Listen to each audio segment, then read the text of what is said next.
Manuel, tá gravando, agora está gravando. Agora vamos nós para a conversa, para o nosso segundo bate-papo, né? Nesse papo rápido, né? Nós damos continuidade à reflexão sobre o papel dos militares na atualidade, né? Fizemos essa primeira conversa com o Manuel Domingos 5 dias atrás, muita gente curiosa, querendo saber o que mais, né? Manuel deu uma aula, né? Então nós vamos tocar aqui adiante. Só voltar a dizer, Manuel Domingos Neto, que é o nosso entrevistado, é graduado pela Universidade Federal do Ceará, doutor pela Universidade de Paris, ex-deputado federal, professor da Universidade Federal do Ceará, da Universidade Federal Fluminense, foi vice-presidente do Conselho Nacional de Desenvolvimento Científico e Tecnológico, fundou e presidiu a Associação Brasileira de Estudos de Defesa. Na nossa primeira conversa, o Manuel abordou a forte presença dos militares no Laranjal do Jair Bolsonaro, do capitão Bolsonaro, e tentou responder a grande dúvida que paira na sociedade se existe um risco de golpe dos militares, né, nesse quadro de turbulência que o Brasil está vivendo, ou se os militares estão para abandonar esse Laranjal que cada dia está mais apodrecido, né? Então, o Manuel deu suas opiniões e instigou bastante a turma. Eu vou, então, dar continuidade aqui à nossa conversa, Manuel. Eu pergunto para você, diante desse quadro, por que os generais resolveram se submeter a um capitão tão indisciplinado, né, que já foi investigado por tentativa de atentado terrorista em quartel, né, que já foi até escorraçado de clubes da oficialidade, né? Por que os generais resolveram se submeter ao capitão, né? Quais as razões ideológicas disso? Quais as razões corporativas disso? Alguns diriam, tem razões mercenárias, boquinha nisso também, né? É difícil entender, porque é isso, né?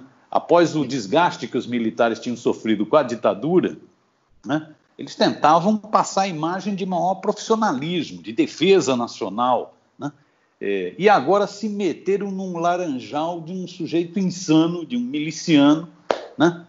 Cheio de milicianos, cheio de laranjas, né? O que explica isso? Qual é a razão ideológica, corporativa? Eu gostaria de conhecer a tua opinião como um especialista, um estudioso dos militares no Brasil. A bola está contigo, mais uma vez, brigadão por você ter topado. Essa questão, me parece, vai ser descrita pormenorizadamente dentro de algum tempo.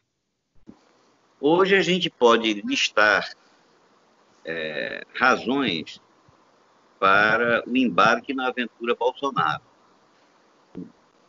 Eu acho que o primeiro deles, eu costumo sempre dizer, foi uma opção geopolítica, porque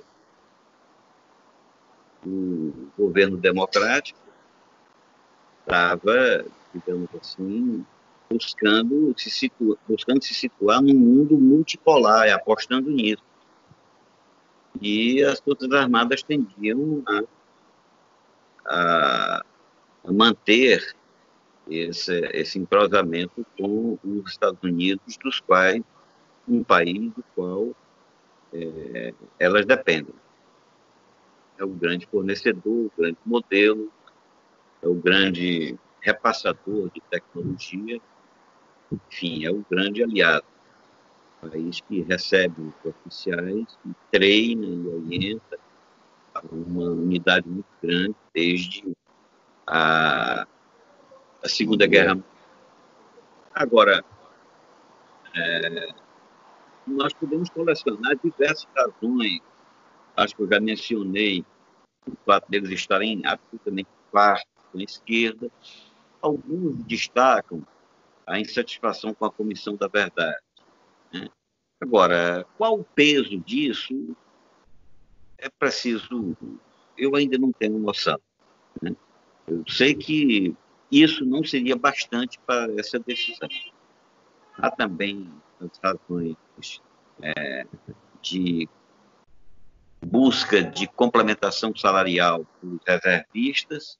Quando eu falo com os reservistas, eu estou falando também da ativa, porque a ativa será reserva logo mais. Uhum. Há a insatisfação com o que eles chamavam de esgarçamento do tecido social. Isso foi extremamente mencionado, particularmente pelo Vilas Boas, acreditando que o PT, a esquerda, tinha realmente atentado contra o padrão tradicional da família brasileira, né? Algumas pessoas de esquerda também entraram nessa, né? Atacando a luta contra o legado colonial. Teve até um ministro da Defesa que embarcou diretamente nesse discurso e reforçou, então, moralmente, o posicionamento militar. Nós temos diversas... Isso quer dizer, quando eles falam da tradição brasileira, essa tradição da família, da religião, do papel da mulher, do papel dos negros, é isso? Exatamente. Chamam de lutas identitárias. É uma expressão norte-americana que foi traduzida, pesquisada, lutas identitárias. A luta das mulheres é enquadrada como luta identitária. Agora, na verdade, é uma luta pela liberdade. E a luta dos negros, eu tomo assim como uma luta contra a superação deste legado escravista que vem do período colonial. Agora, a opção exatamente Bolsonaro, por que Bolsonaro? É porque era a chance, era o cavalo que passava, né? A direita, os conservadores do Brasil não tinham conseguido uma opção razoável, tinham sido seguidamente derrotados. Não houve uma articulação poderosa capaz de derrotar a esquerda. Então, travou-se o que alguns chamam de guerra híbrida. Não gosto muito de usar esse termo, porque eu ainda não consegui ver exatamente uma novidade nas operações psicológicas executadas ao longo do século XX. Né? Mas a novidade que eu vejo é essa tal de lawfare, essa guerra judicial, essa atuação, mobilização do aparato político subordinado a interesses políticos. E isso ocorreu durante muitos anos e conseguiu abalar. O destaque é da Operação Lava Jato, né? Mas há também diversas outras motivações para abraçar essa oportunidade do Bolsonaro. Eu diria, por exemplo, a articulação desses oficiais, numerosos oficiais de projeção, que foram para o Haiti, né?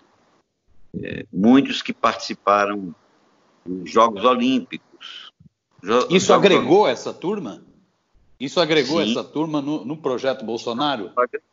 Não só agregou, o Haiti ele precisa ser analisado com bastante detalhe, com bastante cuidado, né? Porque se trata de um militar diferenciado. Ele foi cumprir missão externa, não entrou em guerra, mas lá atuou como policial em operações de lei e ordem. Então, ele aprendeu isso, ele praticou, ele diz que, reclama até que criou doutrina acerca disso. Imagine que se você aprendeu de fato e se especializou em alguma coisa, você quer valorizar aquilo que você sabe fazer. É natural, não apenas com militar, mas com qualquer um, né? Qualquer atividade humana. Você acha que a sua atividade é a atividade mais... Converse com um físico para saber se tem alguma coisa mais importante no mundo que a vida, né? Converse com a biologia. O biólogo vai dizer que a biologia é tudo. Converse com o geólogo. Assim vai. O militar chegou especializado em aplicar a lei e a ordem, sabendo que no Brasil se matava muito, que se roubava muito, que tinha gangues, que tinha milícias, que tinha narcotráfico, que tinha facções, né? Que tinha uma violência que revoltava a população. Então, daí a valorização desse pessoal. No caso dos Jogos Olímpicos, atuou muito a tal da complementação salarial, porque enquanto você atuava nos Jogos Olímpicos, você se acostumou a um padrão, né? Se você ganha 10, passou a ganhar 20 ou 30. Se você ganha 30, passou a ganhar 40, 50, 60. Um pesquisador amigo meu disse que o elenco chegou a ganhar a gratificação de R$ 70.000. Agora, imagine, você se acostuma a um padrão desse, aí depois quer manter de qualquer jeito, e a oportunidade que ocorre é aquela de derrotar a esquerda e conseguir posição no governo. Eu acho que, eu não estou dizendo que os militares apoiaram Bolsonaro por conta de uma coisa, mas de um conjunto. Né? Você chegou a dizer outro dia para mim que você listou 20 e poucas razões. Exatamente.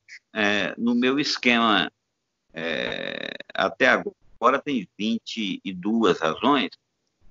Agora eu estou refletindo para saber se resumo um pouco, porque algumas se sobrepõem. Né? Então, para sistematizar isso, eu estou fazendo, inclusive, para um livro coletivo que é organizado pelo João Roberto Martins, aí, seu conterrâneo da UFSCar. Uhum. E esse livro deve estar pronto aí, quer dizer, são cerca de 15 especialistas, 15 pesquisadores acadêmicos. Ao que me consta, tem apenas um militar que vai participar do livro, um militar da reserva. Então, mas é isso. Você, só para entender, Manuel, desculpa te atrapalhar, só para entender. Então, você citou a questão geopolítica, essa relação com os Estados Unidos, que é uma relação quase umbilical desde a Segunda Guerra Mundial, né? Ou seja, a política externa ativa e altiva no governo Lula, no governo Dilma, de BRICS, integração latino-americana, isso deve ter incomodado um pouco os militares em função dessa relação que tinham com os Estados Unidos. Você citou o problema do que eles chamam de tradições brasileiras, do comportamento brasileiro, que eles acharam que estava se deteriorando com essas experiências de esquerda. Você citou isso, eu gostaria que você aprofundasse um pouco mais para mim, para eu entender esse problema das relações corporativas, de encomendas. O que isso pesa? Qual é o montante que os militares mexem? É muita grana? São muitas relações com empresas? O que é isso? Sim. O Exército é uma coisa muito cara. É caríssimo, né? É uma máquina muito pesada. E depende profundamente de produção industrial avançada, de tecnologia de ponta. Isso é elementar. Um guerreiro que luta com um aço melhor, ele tem vantagem na frente de alguém que luta com um aço de qualidade inferior. Quem luta com arco e flecha está em nítida desvantagem de quem luta com pólvora. Então, assim nos termos da comunicação, da logística, né, do transporte, da rapidez, da informação. Tudo isso são tecnologias decisivas na guerra e na montagem desses aparelhos militares. Então, a mudança de um fornecedor para outro é muito problemática. Não sei se eu já mencionei isso, Não. Não, mas é muito problemático, porque o fornecedor, quem detém essa tecnologia, não repassa para potenciais inimigos. Não é uma coisa aberta à venda como se fosse uma geladeira, ou um saco de farinha, um saco de batata. Não é nada disso, né? Isso aí, para a cessão disso, a venda, né, a compra e venda, se estabelece em mistura, misturada com acordos estratégicos, acordos de longo alcance, com relações de amizade profunda, com relações de entendimento. Né? Por isso é que a opção pelo Ocidente foi reafirmada no apoio a Bolsonaro e, ao mesmo tempo, o afastamento ou o enfraquecimento daquela multipolaridade buscada pela diplomacia, pela política externa comandada pelo Celso Amorim. Veja que coisa. A China, a China hoje é a segunda potência naval do mundo, disputando, inclusive, no mar, em que os Estados Unidos, há muitos anos, há muitas décadas, tem a supremacia completa, que é o Pacífico, né, no oceano. A China começou a projetar sobre o Mar da China, mas hoje já constitui, com porta-aviões e tudo, constitui a segunda potência naval. E, do ponto de vista de potência militar como um todo, ninguém esperava a recuperação da Rússia, e a Rússia, de fato, se recuperou, é competitiva em qualquer jogo de guerra, né? Qualquer não, nos jogos de guerra, normalmente, a simulação entre um combate, fogo aberto, entre os Estados Unidos e a Europa e os dois aliados, China e Rússia, né, sobra para os Estados Unidos. Os Estados Unidos serão derrotados. Isso já é uma realidade agora. Não se sabe exatamente a potência, do que é capaz um país como a Rússia. Então, ninguém tem informações objetivas, se fala muito, mas eu desconfio de todas essas descrições de armas ultra-revolucionárias, ultra-eficazes. Há muita propaganda em torno disso. Mas se comenta que o aperfeiçoamento da tecnologia russa já botou por terra todo o escudo montado pela OTAN na Europa e sobre a capacidade da Rússia de ofender território de maneira indefensável, território norte-americano. Em tudo isso há muita especulação, mas o fato objetivo é que, do ponto de vista da economia e também do ponto de vista militar, essa projeção chinesa parece irrefreável. Nós estamos assistindo a uma mudança de ordem, na hegemonia da ordem mundial. E essa mudança de hegemonia não ocorrerá, obviamente, sem grandes tensões e sem grandes explosões, sem grandes catástrofes, sem grandes hecatombes, né? Pelo que nos ensina a história mundial. A história mundial nos ensina isso, né? As 3 ou 4 grandes mudanças na ordem mundial dos 500 anos foram acompanhadas de milhões de mortos, de pestes, de tumultos e também de mudança profunda, radical de valores. Nós estamos assistindo isso, Miro. Quem lê jornal e vê os símbolos, agora assim, chamado movimento das estátuas. Foi o Le Monde hoje de manhã, cedinho eu li o Le Monde, aí já estão chamando com naturalidade le mouvement des statues. Ou seja, essa mania agora da turma derrubar as estátuas que simbolizam todo um passado colonialista, né, que está na base do racismo. Então, nós assistimos essa grande mudança.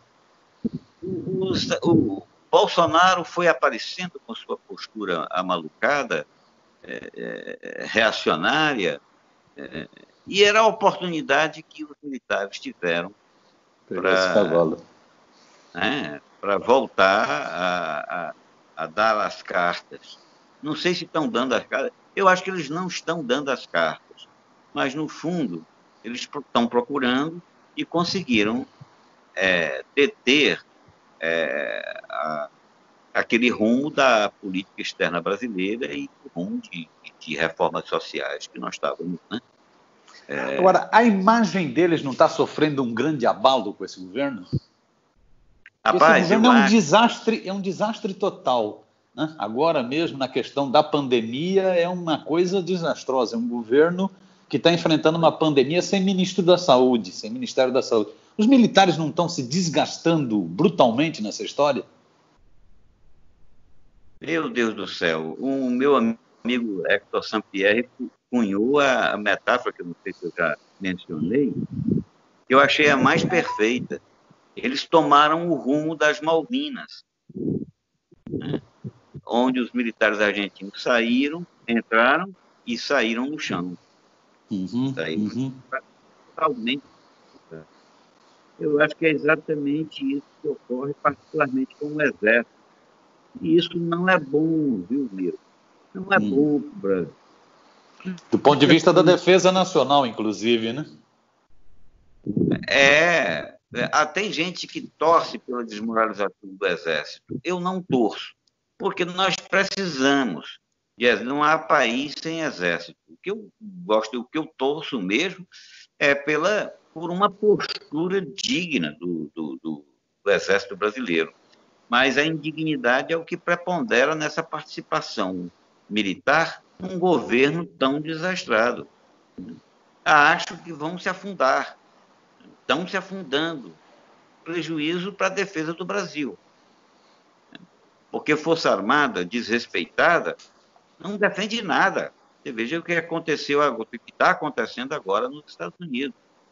Quando as altas autoridades pressentiram que o exército norte-americano poderia perder a confiança, perder pontos na imagem que coleciona junto à sociedade, eles reagiram brutalmente. Aí as reações... Deram chega para lá no Trump, né? Eu acho que esses acontecimentos nos Estados Unidos repercutirão no Brasil. Eu acho que talvez seja o fato mais importante. Eu digo talvez, né? Porque se há algum momento, alguma coisa, algum episódio, algum fato realmente retumbante nas Forças Armadas brasileiras, é esse protesto de altas autoridades norte-americanas, né, em relação ao Trump, desafiando.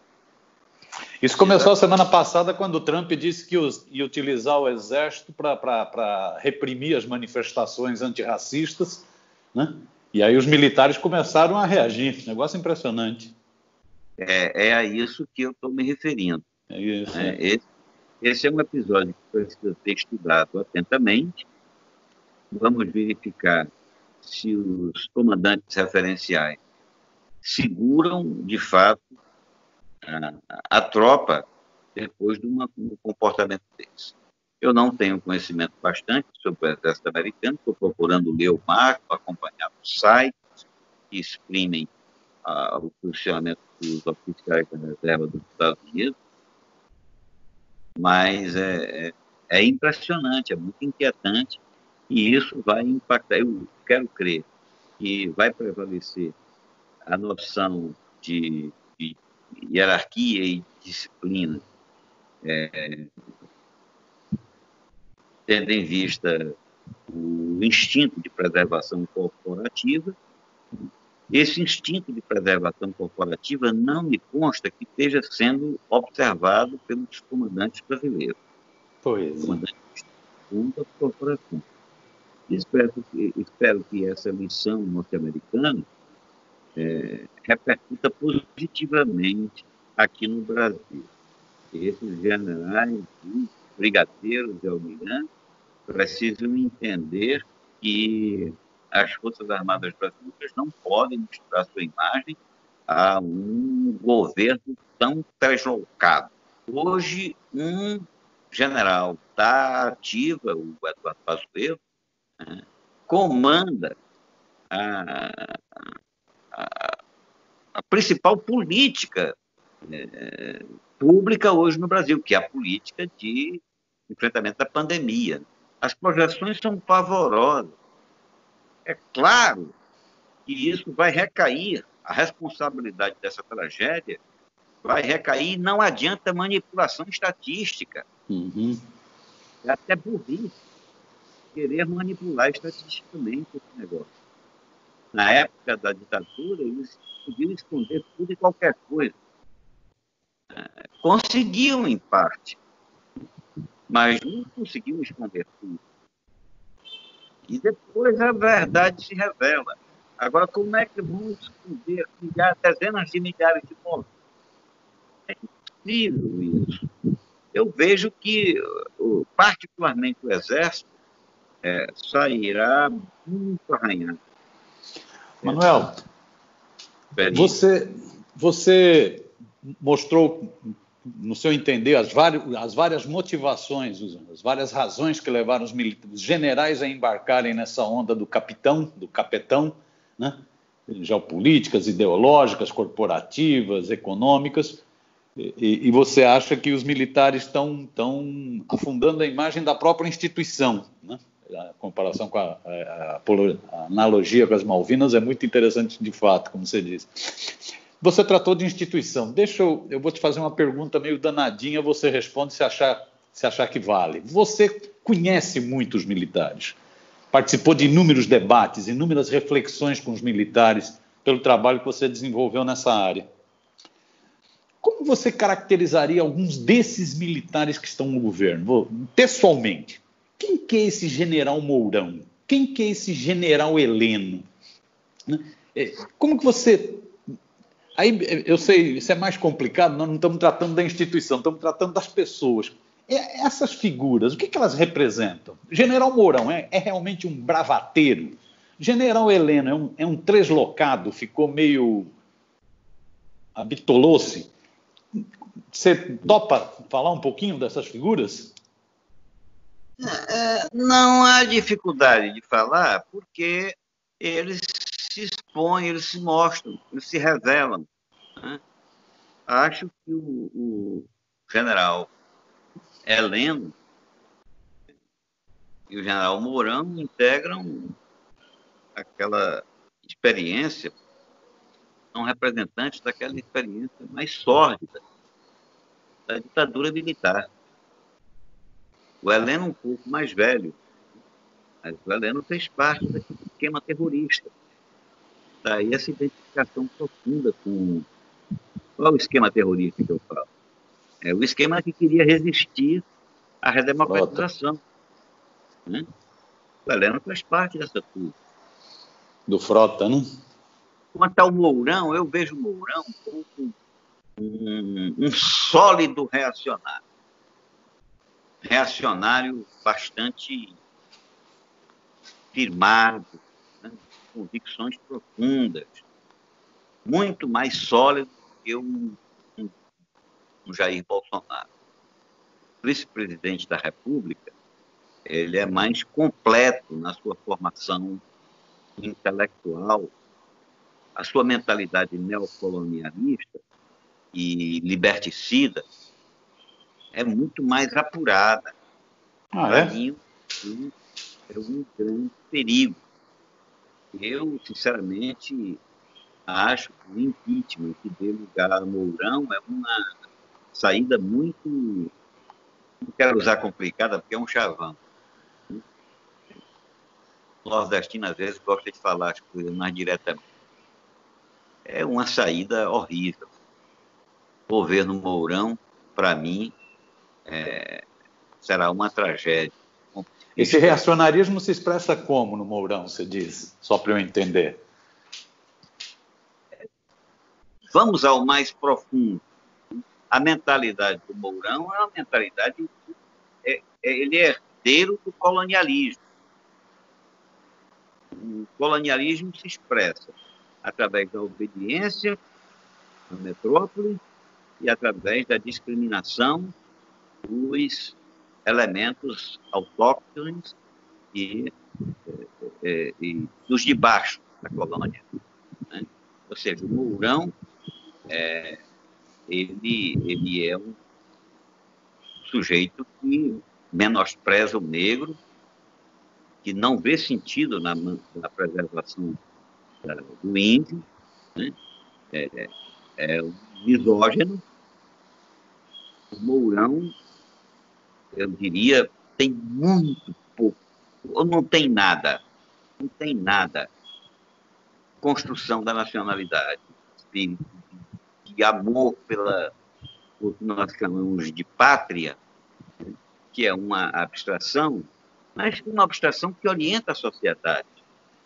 Nação, essa ideia de somos iguais, temos o mesmo destino, vamos construir nosso futuro. Mourão não tem nada disso. Mourão é um neocolonial empedernido, muito mais sólido e sistemático do que o Bolsonaro. Ele não, governando, ele não permitirá o jogo da confusão e que faz a alegria, a motivação do governo Bolsonaro. Acho o Mourão, a possibilidade, a alternativa Mourão, catastrófica para o Brasil. A situação nossa não deve melhorar. Por isso é que eu fico assim, torcendo pela cassação da chapa, sabe?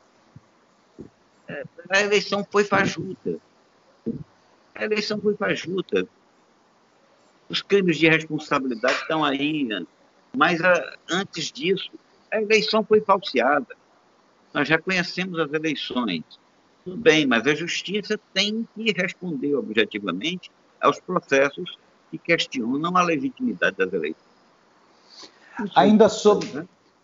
Ainda sobre esses militares, você falou do Heleno e centrou mais nessa personalidade Mourão. Esses outros militares que compõem o governo, tem algum que se salve, então? Tem algum que pensa na nação, respeita a Constituição? Tem algum que se salve? Olha, dessa turma que está no governo. Eu acho que é uma unidade entre os militares. Uma unidade política, uma unidade teológica. Agora, há um padrão de comportamento diferenciado também, né? Eu acredito que haja generais brasileiros que jamais admitiriam uma reunião daquela, um show de horrores daquele, né? Tão desavergonhado e macabro do dia 22 de abril, daquela reunião ministerial. Você vê a postura do Santos Cruz. Santos Cruz não topou a manipulação pretendida pelos filhos do Bolsonaro. Santos Cruz é um conservador. Santos Cruz ele é um anti-esquerda. Santos Cruz é um admirador dos Estados Unidos. Santos Cruz é um amante da corporação. Mas Santos Cruz ele tem um padrão. Assim também outros oficiais não entrariam nessa.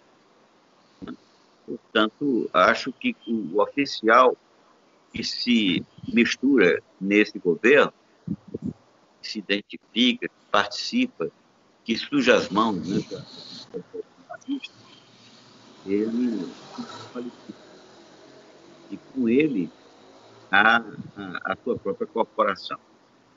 Eu, o tempo todo, fico pensando se o amor da corporação, se o amor à corporação pode levar a cúpula militar, o comando,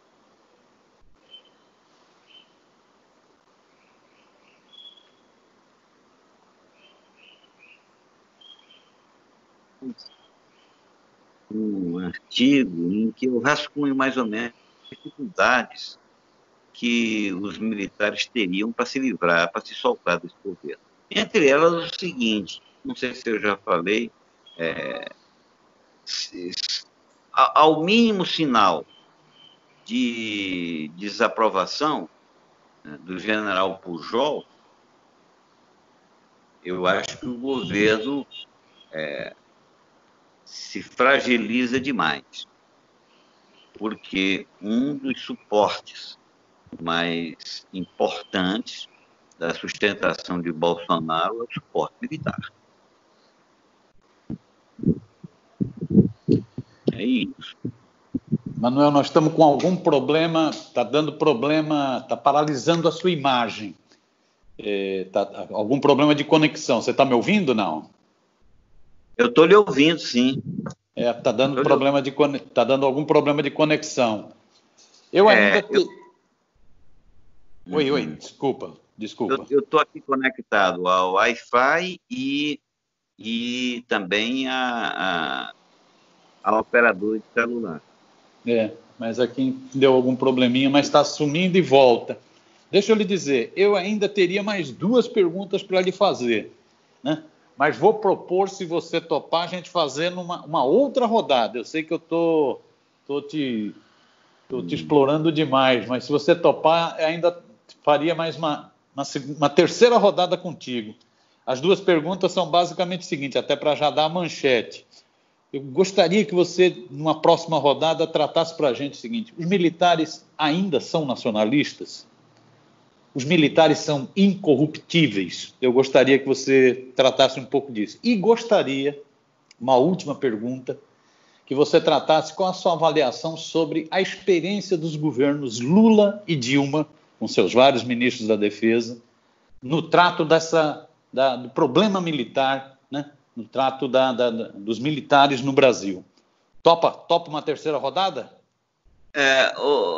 Olha, Miro, eu já disse que conversar com você, o tempo passa e eu nem sinto. É sempre uma alegria conversar com você, Miro. Precisa ficar repetindo isso. Agora, esses temas que você coloca, todos eles demandam reflexões calmas, demandam a gente pensar direitinho e tempo de instrução. Não é com 2 ou 3 frases que responde questões de tanta complexidade quanto as que você levanta. Mas vamos fazer? Eu estarei sempre à sua disposição para a gente prosseguir nossa conversa. Manuel, te agradeço muito, adorei o papo, desculpa se eu atrapalhei algumas vezes, eu tive problema realmente de conexão, desculpa se eu te atrapalhei, adorei a conversa, você deu mais uma vez uma aula. E a gente vai para uma terceira rodada, então. Beleza? Joia, Miro. Um prazer. Um grande abraço para você, viu, mestre? Um grande abraço. Tchau, tchau, e boa entrevista que você tem agora na sequência. Tá bom. Um abraço, mande um abração para o Nassif. Tchau, tchau. Valeu, tchau.